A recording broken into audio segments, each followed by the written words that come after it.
미국 경제가 3% 성장했다는 헤드라인 뒤에 숨겨진 진실은 충격적입니다. 50개 주 중 22개 주가 이미 경제 수축에 들어갔고 13개 주는 간신히 버티고 있으며 실제로 성장하는 곳은 16개에 불과하거든요. 37조 달러의 국가 부채, 예측 불가능한 무역 정책, 그리고 AI 버블까지 겹치면서 균열이 빠르게 번지고 있습니다. 2008년 주택시장 붕괴처럼 한 곳에서 시작된 위기는 순식간에 전국으로 확산되죠. 문제는 이번엔 그 균열이 예상치 못한 곳에서 시작되고 있다는 겁니다. 이 상황이 어떻게 만들어졌는지, 그리고 실제 사람들이 어떤 고통을 겪고 있는지 지금부터 하나씩 풀어보겠습니다. 트럼프가 처음 당선됐을 때 가장 강조한 공약이 뭐였는지 기억하시나요? 바로 블루칼라 노동자들을 위한 제조업 부활이었습니다. 와이오밍, 아칸소, 미시시피 같은 주들은 전체 노동 인구 중 블루칼라 비율이 가장 높은 지역이거든요. 그런데 사실 미국 제조업은 2차 세계대전 이후부터 계속 쪼그라들고 있었습니다. 1960년대만 해도 GDP의 25%를 차지했던 제조업이 1990년대엔 15%로 떨어졌고 지금은 겨우 10%밖에 안 되죠. 대부분의 경제학자들은 이걸 세계화의 자연스러운 결과라고 봅니다. 인건비가 싼 나라에서 물건을 수입하고 미국은 기술이나 과학 같은 고부가 가치 산업에 집중하는 게 더 효율적이라는 거죠. 실제로 대다수 미국인들에겐 이득이었습니다. 하지만 미시간, 오하이오, 뉴욕 같은 제조업 중심 지역은 엄청난 불만이 쌓여갔죠. 트럼프의 해법은 간단했습니다. 관세를 매겨서 수입품 가격을 올리고 그러면 사람들이 국내 제품을 더 사게 될 거라는 논리였죠. 그런데 결과는 참담합니다. ISM 제조업 지수를 보면 7개월 연속 제조업이 위축되고 있거든요. 피츠버그에 사는 마크라는 남성의 이야기를 들어보겠습니다. 그는 20년 넘게 지역 제철소에서 일했는데 작년에 공장이 문을 닫으면서 하루아침에 일자리를 잃었습니다. 마크는 이제 50대 중반인데 새로운 기술을 배우기엔 너무 늦었고 그렇다고 다른 제철소도 없거든요. 결국 그가 선택한 건 아마존 배달 드라이버였습니다. 시간당 18달러를 받는데 예전 제철소에서 받던 시간당 32달러의 절반 수준이죠. 게다가 건강보험도 없고 퇴직연금도 없습니다. 마크는 매달 모기지 페이먼트를 내기 위해 하루 12시간씩 밴을 몰고 있고 주말엔 식료품 배달까지 뛰고 있습니다. 그의 아들은 대학 등록금을 감당할 수 없어서 학교를 그만뒀고요. 제조업은 기본적으로 두 가지 요소로 돌아갑니다. 노동력과 원자재죠. 이 둘을 싸게 구할 수 있으면 제조업 강국이 될 수 있는 겁니다. 미국이 중국이나 베트남처럼 시간당 50센트에 사람을 쓸 수는 없잖아요. 대신 미국은 세계 최고 수준의 철도망과 항만 인프라를 활용해서 어떻게든 경쟁력을 유지해 왔습니다. 문제는 관세가 이 장점을 완전히 날려버렸다는 겁니다. 골드만삭스 추산에 따르면 관세 비용의 91%를 미국 소비자와 생산자가 부담하고 있습니다. 오하이오주 클리블랜드에서 소규모 자동차 부품 공장을 운영하던 제니퍼는 더 직접적인 타격을 받았습니다. 그녀 공장은 멕시코에서 철강을 수입해서 브레이크 부품을 만들었는데 관세 때문에 원자재 비용이 한 달 만에 35% 급등했거든요. 제니퍼는 가격을 올려야 했지만 대형 자동차 회사들은 계약을 취소하고 해외 공급업체로 넘어갔습니다. 결국 그녀는 직원 질식 3명 중 18명을 해고해야 했고 나머지 직원들의 임금도 깎았죠. 해고된 직원 중 한 명인 로베르토는 가족을 먹여 살리기 위해 이제 밤에는 우버를 운전하고 낮에는 창고에서 일합니다. 그의 딸은 천식약이 필요한데 건강보험이 끊겨서 약값을 감당할 수가 없는 상황입니다. 원자재와 부품 가격이 치솟으면서 미국 기업들이 가졌던 유일한 우위가 사라진 겁니다. 결과적으로 해방의 날 이후 제조업 벨트에서만 4만 개가 넘는 일자리가 증발했습니다. 설상가상으로 트럼프 행정부는 이민 정책도 극도로 강화했습니다. 외국인 노동력 의존도를 낮추고 국내 노동자 고용을 늘리겠다는 취지였죠. 문제는 이게 엄청난 시간과 비용이 든다는 겁니다. 특히 숙련된 선배 노동자들이 없으면 더 오래 걸리거든요.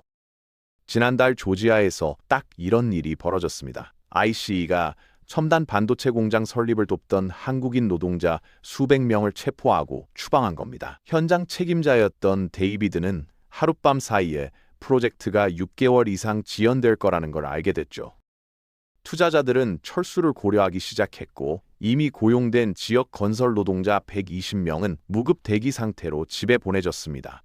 그중 한 명인 타이로는 세 아이의 아버지인데 그가 일하지 못하는 동안 전기세와 수도세를 내지 못해서 공과금이 끊길 위기에 처했습니다. 아이러니하게도 트럼프의 두 핵심 공약인 이민 단속과 관세가 정작 그를 지지했던 주들을 가장 심하게 때리고 있는 겁니다. 제조업 쇠퇴가 이들주에 미친 영향은 널리 알려져 있지만 이 효과가 완전히 다른 산업으로 번졌다는 사실은 잘 모를 겁니다. 바로 농업지대죠. 캔자스, 아이오와, 사우스다코타 같은 중서부 주들은 GDP의 거의 4분의 2를 농업에서 벌어들입니다. 콩이나 옥수수를 재배해서 국제시장에 파는 거죠. 그런데 최근 몇 년간 이런 작물 가격이 절반 가까이 폭락했습니다.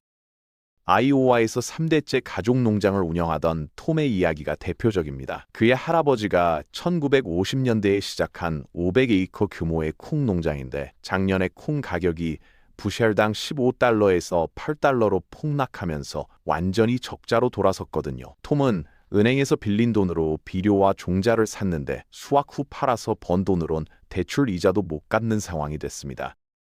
그는 결국 트랙터 2대를 팔아야 했고 땅의 일부를 임대하는 것도 고려하고 있습니다. 톰의 아내 사라는 이제 마을 슈퍼마켓에서 파트타임으로 일하면서 가게에 보태고 있고 그들의 큰아들은 대학 진학을 포기하고 건설 현장에서 일하기 시작했습니다. 한 가지 이유는 공급 과잉입니다. 브라질이나 아르헨티나 같은 나라들이 생산량을 급격히 늘렸거든요. 게다가 인건비도 싸니까 미국 농민들보다 저렴하게 팔 수 있죠. 하지만 또 다른 요인이 있습니다. 네, 바로 관세입니다. 트럼프가 관세를 부과하자 중국이 똑같이 보복했습니다. 미국 농산물을 직접 겨냥한 거죠. 중국은 콩, 옥수수, 돼지고기에 최대 25%의 관세를 때렸습니다. 캔자스에서 돼지 농장을 운영하는 마리아는 더 심각한 상황에 처했습니다. 그녀는 중국 수출에 의존해서 돼지고기의 40%를 팔았는데 관세 이후 중국 바이어들이 완전히 사라졌거든요. 마리아는 돼지들을 시장가보다 훨씬 싼 값에 국내에 팔 수밖에 없었고 한 마리당 거의 30달러씩 손실을 봤습니다. 3천 마리를 키우던 그녀는 몇 달 만에 9만 달러 이상 적자를 기록했죠. 마리아는 결국 농장을 줄이고 절반의 돼지들을 처분했습니다. 그녀와 함께 일하던 직원 7명 중 5명을 내보내야 했고 그중 한 명인 카를로스는 이제 2시간 거리의 도시로 통근하면서 패스트푸드 레스토랑에서 일하고 있습니다. 어떤 농부들은 말 그대로 농작물을 밭에서 썩히고 있습니다. 수확할 사람이 없기 때문이죠. 중서부 여러 주들이 이것만으로도 30억 달러 이상 손실을 입었다고 보고하고 있습니다. 네브래스카의 제임스는 600에이커의 옥수수밭을 가지고 있는데 작년엔 수확기에 일손을 구할 수가 없었습니다. 평소 같으면 멕시코에서 온 계절 노동자 15명이 와서 한 달 동안 작업을 끝냈을 텐데 이민 단속 때문에 아무도 오지 않았거든요. 제임스는 지역 고등학생들을 고용하려고 시간당 25달러를 제시했지만 단 3명만 왔고 그들도 일주일 만에 그만뒀습니다. 너무 힘들다는 이유였죠. 결국 그는 밭의 30%를 수확하지 못한 채 그대로 뒀습니다. 수십만 달러어치의 옥수수가 그냥 썩어버린 겁니다. 제임스는 은행 대출 상환을 연기해달라고 요청했지만 거절당했고 지금은 농장 일부를 팔 생각을 하고 있습니다. 네브래스카에선 지난해에만 농장 파산이 거의 30% 급증했고 캔자스와 아이오와는 2023년 이후 순농업 소득이 25% 감소하면서 대기업 농장부터 가족 농장까지 문을 닫고 있습니다. 이론적으로는 농부들이 이런 리스크에 대비한 보험이 있어야 했습니다. 선물 계약이라는 게 있거든요. 역사적으로 이건 농부들이 몇 년 전에 미리 고정 가격으로 작물을 팔 수 있게 해줬죠. 계절별 가격 변동으로부터 소규모 사업자를 보호하고 매년 얼마를 벌 수 있을지 어느 정도 확실성을 주는 장치였습니다. 사우스다코타의 농부 리사는 바로 이 문제에 직면했습니다. 그녀는 2년 전에 콩 5,000부셸을 부셸당 13달러에 팔기로 하는 선물 계약을 맺었는데 노동력 부족으로 실제로는 3,000부시엔밖에 생산하지 못했거든요.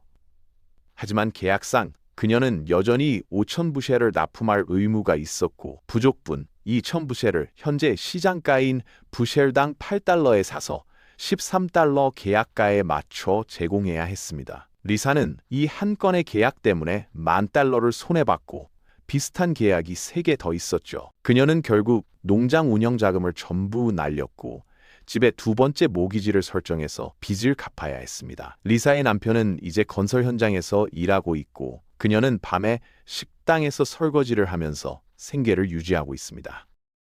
농업 선물 계약의 총 가치가 2022년 이후 20% 이상 떨어졌는데 이건 10년 만에 가장 가파른 하락입니다. 예측에 따르면 2030년까지 전국적으로 최대 10만 개의 농장이 사라질 수 있습니다. 국가가 조용히 식량 공급원을 잃어가는 것도 나쁘지만 진짜 문제는 이 산업의 실패가 돈을 빌려준 회사들에게 치명적일 수 있다는 겁니다. 농장이 망하면 빚이 사라지는 게 아닙니다. 체인을 타고 올라가서 지역 은행, 신용조합, 보험사에게 전가되죠. 미네소타의 작은 마을 은행 지점장인 스티브는 이 상황을 가장 가까이에서 보고 있습니다. 그의 은행은 지역 농부 80여 명에게 총 3천만 달러를 대출해줬는데 작년에만 12명이 파산 신청을 했거든요. 은행은 압류한 농지를 팔려고 하지만 사려는 사람이 없습니다. 농업이 수익성이 없다는 걸 다들 알기 때문이죠. 스티브의 은행은 지금 큰 손실을 감당하고 있고 본사에선 이 지점을 폐쇄하는 것을 논의하고 있습니다. 만약 지점이 문을 닫으면 스티브와 직원 8명이 일자리를 잃게 되고 마을 주민 3,000명은 가장 가까운 은행까지 차로 1시간을 가야 하는 상황이 됩니다. 여기까지 보셨으면 미국의 부채 문제가 있다는 건 제가 굳이 말씀드릴 필요도 없을 겁니다. 이게 여러 레벨에서 일어나고 있거든요. 개인 부채, 기록적인 모기지 페이먼트, 지금 사고 나중에 갚는 방식까지요. 생각과 다르게 서비스 기반 주들이 사실 전국에서 가장 빚이 많은 곳 중 하나입니다. 일리노이, 매사추세츠, 텍사스 같은 곳들은 현재 가구당 소득 대비 부채 비율이 130%를 넘습니다. 이건 대부분 거의 10년 동안 금리가 사실상 제로였기 때문이죠. 텍사스 댈러스에 사는 제시카와 데이비드 부부가 바로 이 함정에 빠졌습니다. 2020년에 그들은 3%의 초저금리로 40만 달짜리 집을 샀고 동시에 새 차 2대도 2%대 금리로 할부로 구입했죠. 당시 데이비드는 IT 회사에서 일했고 제시카는 부동산 중개인이었습니다. 월 페이먼트는 감당할 만했고 신용카드로 휴가도 가고 가구도 샀습니다. 그런데 2023년부터 상황이 바뀌기 시작했어요. 데이비드의 회사가 구조조정을 하면서 그의 연봉이 15% 삭감됐고 제시카는 부동산 시장이 얼어붙으면서 커미션이 반토막 났거든요. 설상가상으로 그들의 변동금리 신용카드 이자가 12%에서 26%로 뛰었습니다. 한 달에 갚아야 할 돈이 갑자기 $2,800에서 $4,300로 늘어난 겁니다. 제시카와 데이비드는 이제 식료품비를 줄이고 외식을 끊고 아이들 과외도 중단했습니다. 그래도 매달 페이먼트를 맞추기 어려워서 지난달엔 전기세 고지서를 2달 연체했고 차 한 대는 압류 통지서를 받았습니다. 플로리다 마이애미의 간호사 카렌은 더 극단적인 선택을 해야 했습니다. 그녀는 싱글맘으로 2아이를 키우는데 작년에 병원이 임금 동결을 발표하면서 실질 소득이 줄어들었거든요. 카렌은 생활비를 감당하기 위해 신용카드 4장을 최대 한도까지 썼고 총 빚이 $45,000에 달합니다. 매달 최소 페이먼트만 $1,200인데 이게 그녀 월급의 거의 3분의 1이죠. 카렌은 이제 주말마다 다른 병원에서 초과 근무를 뛰고 있지만 피로가 쌓여서 업무 중 실수를 하기 시작했습니다. 최근엔 상사로부터 경고를 받았고 자신이 해고될까봐 매일 두려워하고 있습니다. 카렌의 큰아들은 대학 진학을 1년 미뤘고 작은 딸은 무료 급식에 의존하고 있습니다. 바로 이 지역들이 지금 신용카드와 자동차 대출 연체율이 가장 가파르게 치솟고 있습니다. 물론 미국 전역이 다 불황으로 가는 건 아닙니다. 지난해 경제가 약 3% 성장했고 선진국 중 가장 빠른 속도 중 하나니까요. 하지만 이 성장의 거의 전부가 AI 혁명의 최전선에 있는 소수 주들에서 나왔습니다. 뉴욕, 캘리포니아, 워싱턴 같은 곳이죠.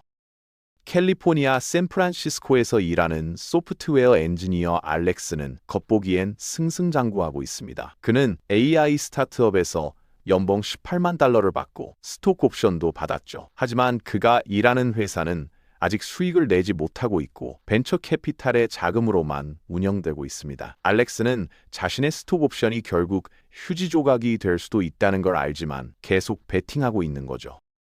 문제는 그가 샌프란시스코의 집값이 너무 비싸서 월세로 3,500달러를 내고 있고 학자금 대출도 8만 달러 남아있다는 겁니다. 알렉스는 최근 회사에서 자금 조달에 실패했다는 소문을 들었고 레이오프가 있을 거라는 이야기도 돌고 있습니다. 만약 그가 해고되면 샌프란시스코의 비싼 생활비를 감당할 수 없게 되고 지금까지 모은 돈도 몇 달 만에 바닥날 겁니다.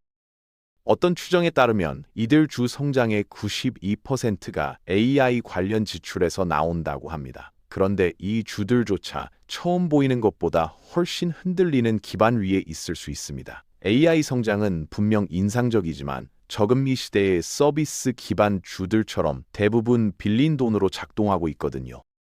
뉴욕의 소규모 은행에서 일하는 대출심사관 마이클은 이 위험을 직접 목격하고 있습니다. 그의 은행은 AI 스타트업들에게 수백만 달러를 대출해줬는데 최근 몇 달간 이 회사들의 재무제표가 점점 나빠지고 있거든요. 한 스타트업은 분기마다 300만 달러씩 태우고 있지만 제품 출시는 계속 지연되고 있고 다른 회사는 핵심 엔지니어들이 대거 이탈했습니다. 마이클의 상사는 새로운 AI 대출을 중단하라는 지시를 내렸고 기존 대출도 조기 상환을 요구할 계획이라고 합니다. 이게 현실화되면 수십 개의 스타트업이 한꺼번에 자금난을 겪게 되고 그곳에서 일하는 수천 명의 직원들이 일자리를 잃게 되죠. 마이클 본인도 만약 이 대출들이 부실화되면 자기 은행이 어떻게 될지 걱정하고 있습니다. 모기지 연체율이 2008년 이후 최고치로 올랐고 중소기업 부도도 마찬가지입니다. 지역 대출 기관들에게 다른 모든 것을 펀딩하던 믿을 만한 현금 흐름이 이제 말라가고 있는 겁니다. 애리조나 피닉스에서 작은 레스토랑을 운영하던 마르코는 지난달 문을 닫아야 했습니다. 코로나 때 받은 정부 대출 10만 달러를 갚지 못했고 은행이 추가 신용을 거부했거든요. 마르코는 15년간 그 레스토랑을 운영했고 직원 12명을 고용하고 있었습니다. 하지만 식자재 가격이 오르고 손님이 줄면서 더 이상 버틸 수가 없었죠. 문을 닫는 날, 마르코는 직원들에게 마지막 급여를 주지 못했고 그중 몇몇은 다음 주 집세를 낼 돈이 없었습니다. 마르코 본인도 지금 개인 파산을 고려하고 있고 그가 20년간 모은 은퇴 자금도 빚을 갚는 데 써야 할 것 같습니다. 표면적으로 미국의 경제 성과는 의심할 여지 없이 인상적입니다. 9분기 연속으로 다른 어떤 선진국보다 빠르게 성장할 것으로 예상되니까요. 그런데 이 모든 게 대부분 사람들이 깨닫는 것보다 훨씬 취약한 기반 위에 세워져 있는 것 같습니다. 수십 년간의 싼 신용, 수조 달러의 적자, 빌린 돈 위에 지어진 금융 시스템이 아주 작은 충격에도 노출되게 만들었거든요. 농업과 제조업 같은 안전한 베티이 무너지기 시작하면 그 영향은 거기 머물지 않습니다. 전국의 모든 은행, 펀드, 기업을 연결하는 바로 그 금융 채널을 통해 확산될 겁니다. 이런 일이 처음은 아닙니다. 2008년에 시스템을 무너뜨린 건 이색적인 기술 스타트업이나 투기적 AI 프로젝트가 아니었습니다. 세상에서 가장 지루하고 믿을 만한 투자였죠. 주택이었습니다. 오늘날 상황이 그때와 크게 다르지 않습니다. 다만 이번엔 교회 모기지 대신 농장 대출, 공장 폐쇄, 레버리지로 지어진 기술 회사들이 도화선에 불을 붙일 수 있다는 것뿐입니다. 그리고 그 불길은 이미 곳곳에서 타오르기 시작했습니다.